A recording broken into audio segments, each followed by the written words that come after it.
এই পর্যায়ে থাকছে বাংলাদেশের খবর। বাংলাদেশে আগামী ৮ মে থেকে হতে যাওয়া উপজেলা পরিষদ নির্বাচন বর্জনের সিদ্ধান্ত নিয়েছে বিরোধী দল বিএনপি।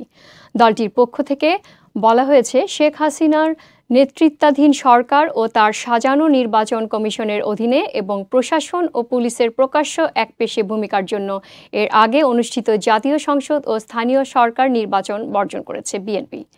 দলটির দাবি, এখনও সুষ্ঠু ও শান্তিপূর্ণ নির্বাচনের পরিবেশ তৈরি হয়নি। বিদ্যমান অরাজক পরিস্থিতি আরও অবনতিশীল হওয়ায় আসন্ন উপজেলা নির্বাচনে অংশ না নেওয়ার যৌক্তিক কারণ রয়েছে। মঙ্গলবার দুপুরে বিএনপির সিনিয়র যুগ্ম মহাসচিব রুহুল কবির রিজভী আহমেদের সই করা প্রেস বিজ্ঞপ্তিতে একথা বলা হয়েছে। সোমবার রাতে অনুষ্ঠিত স্থায়ী কমিটির বৈঠকে এই সিদ্ধান্ত গৃহীত হয়। বিএনপির স্থায়ী কমিটি মনে করে, এই সরকার ভোট, সংবিধান, ভিন্নমত প্রকাশ, বহু দলের অংশগ্রহণে নির্বাচন সহ মানুষের সহজাত অধিকারগুলো নির্দয় দমনের কশাঘাতে বিপর্যস্ত করছে। আওয়ামী লীগের রাজনীতির একমাত্র ভিত্তি হচ্ছে মানুষকে ভয় দেখিয়ে ক্ষমতা ধরে রাখা।